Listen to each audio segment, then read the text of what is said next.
at her. She was jogging and you damn near broke your neck. No, I was looking at the dog she had. The dog? You did not even like dogs. Yes, You were I looking do. at her butt. What? Why'd you just do that? Why'd you just kiss me? That doesn't change anything. I wasn't looking at her. You just watched something that most men don't understand about relationships. She's not mad because he looked at another woman. She's scared that she's not desirable to him anymore. But by kissing her, he makes her fear disappear. Women need to feel desired. They cannot function without that. It's the female equivalent to respect. In a relationship, men need to be respected, but women, they need to be desired. Feeling desirable gives her a sense of safety and security. She trusts that you're going to be there for her, that you are committed to her because you desire her. For some women, this goes even deeper than love. She trusts in your desire more because you can love somebody in a somewhat neutral way. You can appreciate them. You just like having them around. There are plenty of couples that have no passion for each other, but can still truthfully say that they love their partner. But women don't want their man to look at them like some household object, like a cleaning tool or entertainment device. Like, oh yeah, that thing's so handy. I love that. It's so useful to have around. No, women want to feel like a juicy, well-cooked steak placed in front of a man who hasn't eaten in 3 days. Just the smell and sight of it causes the man to lose control. Pure instinct, biology takes over. He can't control himself and he just devours what's in front of him. That makes her feel safe, seeing her man lose control of himself in her presence. It seems paradoxical, right? Because women internally, they feel chaotic, out of control, and that scares them. And so typically they're attracted to men who can provide order and structure. That's the role that masculinity plays. She wants him to be in control, except when it comes to her. She wants to know that she has the power to make him lose that control. It brings her pleasure to see him overwhelmed by the same chaos that she feels inside herself. And knowing that she is the one who can do that to him, that's what gives her her sense of security. I'm telling you this as a fact of reality. Women need to feel desirable. I think this is single-handedly the hottest thing a guy can do. We're just talking, we're sitting next to each other, we're up like a tad bit far, and then when you guys are talking, maybe the surrounding got a little loud, maybe you guys are at a restaurant or something. When he can't hear you, so then he just pulls like the bottom of your chair, like where you're sitting, closer to him, so then you have nothing but to be like dragged like this. So then you're like, what? And then you get closer to each other, and then so you're like, oh, well, as I was saying. And then I think it's so hot when men do that because it shows his strength and just making a move. Yeah, I thought that was hot. If you ever hear women bragging to their girlfriends about their boyfriends, you'll notice that they never say, oh, my boyfriend's the best. He is so kind. He respects me so much. He treats me with such dignity. No, when women want to show off to their friends about how special they are, they say, he is so obsessed with me. He can't keep his hands off me. For women, this is the biggest flex. My man can't control himself around me. I guess I'm just that desirable. I know that there's lots of talk in the mainstream culture about how women don't want men to be domineering. They don't want to be objectified, etc., etc. But let me tell you this as an absolute fact. In a relationship, women would rather you over-sexualize them so that they can tell you to calm down than for you to be so deferential and respectful as to make her not even feel desirable. This is the mistake that nice guys make. They're so busy being kind, respecting her boundaries, that they forget that their number one responsibility is to make her feel desired. That's what a man does that makes her feel like a woman, and she needs that. My videos focus a lot on theory, the overall principles of female psychology and how that translates into attraction. But the question is, how do you implement this in a practical way? If you want this broken down into a science, a step-by-step guide, check out the sponsor of today's video, Marnie, your personal wing girl. She's a fellow YouTuber with 1.3 million subscribers, and her science-backed F formula has helped tens of thousands of men worldwide. It's one thing to understand masculine-feminine dichotomy at a conceptual level, but it's a whole other game to be able to act that out, to watch it working for you in real time with that rare quality woman that you're attracted to. Lots of guys miss opportunities because they don't know how to talk to women. Marnie's program will fix that. Over 100,000 men have already experienced life life-changing results. And because the Wingirl Method is sponsoring this video, they're offering my audience an unbeatable deal. Just click the first link in the description and get an exclusive preview of the F formula completely free. Plus, if you decide to pick up the full program, you'll get an extra 20% off. So if you're ready to ditch your fate as the nice guy who's getting friend-zoned, check it out today. So do you understand that women need to feel desired? And that's actually one of the reasons why she's often sexually rewarding the really awful jerk guy who treats her badly. Because at least in his crude manner, he consistently demonstrates to her that he wants her. She's hot, she's desirable. Nice guys in the friend zone, they don't give her that. And this is non-negotiable for women. She needs to feel desirable. That's her top priority. I was entertaining conversations with men I knew I would never take seriously because I felt like it validated me. I know what it's like to be desired by men.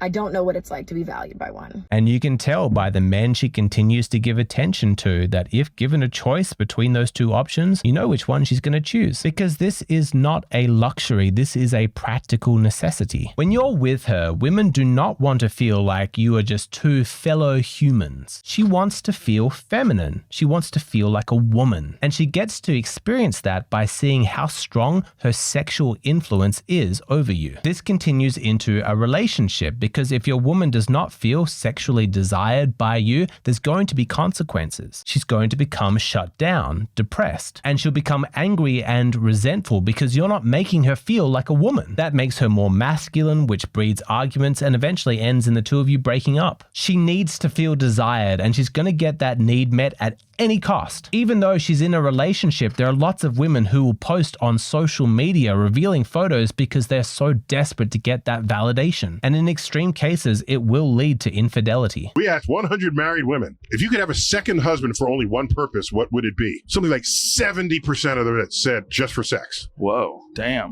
A second husband for only one purpose. Just for getting stuffed. That's rough. Just sex. That's a fucking wake-up call for a lot of dudes out there. A lot of guys. I know from my private consultations that a common fear amongst lots of you guys is if you get married, how do you make sure that your future wife stays loyal, that she doesn't leave you or cheat on you? Some of the best insurance that you can get is to make sure that she always feels desired. If she's getting that from you, she's not likely to try and seek it from somebody else. This is so important for building loyalty. Science has actually shown that when a woman feels desired by a man, it releases a bunch of oxytocin, otherwise known as the bonding hormone. This is essential for pair bonding and long-term commitment. I brought this topic up recently in the Hero Circle. I run a couple of weekly men's discussion groups, and one of the objections brought up by some of the guys is they can't fake this desire. It used to feel genuine how much they wanted their partner, but as the years have gotten on, she's gained weight, she's become more masculine. They don't feel that same passion anymore, and they don't want to be disingenuous. Now, obviously, the woman deserves a lot of the blame here. A woman needs to consistently make the choice to be feminine, to work at it, to cultivate it. If she neglects her own womanhood, that's her own fault. But the responsibility is also the man's. I hope you're ready for some hard truths. Because if you neglect your masculinity, that's what gives her permission to neglect her femininity. After all, it's your job to lead the relationship dynamic. So if you've lost passion for your wife, could it be that you stopped enforcing boundaries? You lost confidence in yourself? It might be time to step more fully into your manhood. And yes, I mean showing leadership and being assertive, but I also mean holding standards and expectations. In his book, 12 Rules for Life, Jordan Peterson gives the parenting advice that you should never let your children act in a way that makes you dislike them. It's good advice because even if you have to be strict with your children, if the consequence is that they always act in a way that makes you feel proud of them and that you love them, that's ultimately going to be better for them because there's no simmering resentment, there's pure love, and that was enabled by your standards. I think that the same rule holds true in romantic relationships. Men, never let your woman act in a way that would cause you to lose desire for her. I had absolutely no idea football was on when I asked you to help me put our 3 children to bed. I'm in bed. Do you need anything? Please, sir. Do you need anything? Everything's on the house. We did not know. Okay, I'm gonna shut the door. I'm gonna go, they're all screaming. So I'm gonna go handle that. And you just get comfortable. Fresh pillows, extra pillows. I'm on it. Get him some more pillows.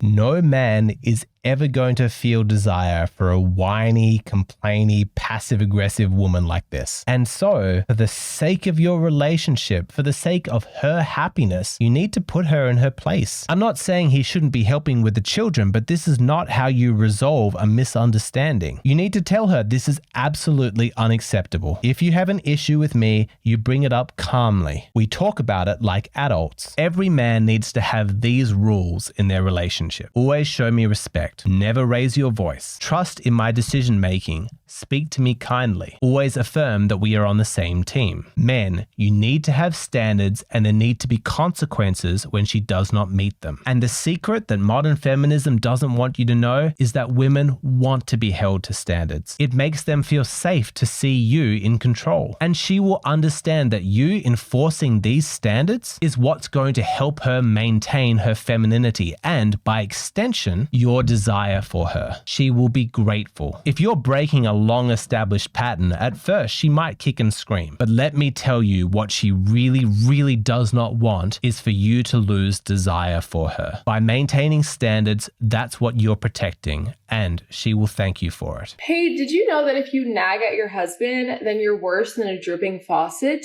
And it's also better for him to live on a roof than to be with you. When I read that a quarrelsome wife is like a dripping faucet, I was very convicted in my first year of marriage because I was like, I'm low-key a faucet. No one wants a dripping faucet. It's annoying and you just want to get rid of it. You want to fix the problem. And I realized I was the problem because I'm not being loving and gentle to my husband, but I'm nagging and whining and complaining. And who wants to deal with that? No one. Our marriage got so much better in a dramatic, drastic way from the simple fact that I stopped nagging. Just not nagging changes the game. All right, you ready to go deeper? It's not politically correct to say this, but you also have to have standards for her appearance. If your wife or girlfriend stops putting in any effort with regards to her appearance, her clothes are awful, she gains weight, you're going to lose desire. That's not good for you and that's not good for her. So be honest. And if she starts making an effort again, comment on it, praise her, show some appreciation. It's on you to be proactive about this, because women can't directly ask for a man to find her desirable. That ruins it, because then you're just complying with her request. What she wants is a genuine, authentic, animal-like desire to spring up organically from inside you. So women will indirectly signal to you what they want. She buys new clothes, she does her hair in a new way, she does her makeup and dresses up for a dinner just for the two of you. She wants you to notice, she wants you to desire her. And it's actually not that difficult to make a woman feel desired. It doesn't take much effort. When you're giving her a hug, grab her butt. Send her a text that says she looks sexy that morning. Whisper something dirty in her ear at an unexpected moment. Make it clear that at times it's difficult for you to control yourself around her. Something to create sexual tension. You need to show her that you are aware that she is a woman and that she is having an effect on you. Women need to feel this. And if you are too resentful of your partner to give her those things because of her attitude or her appearance,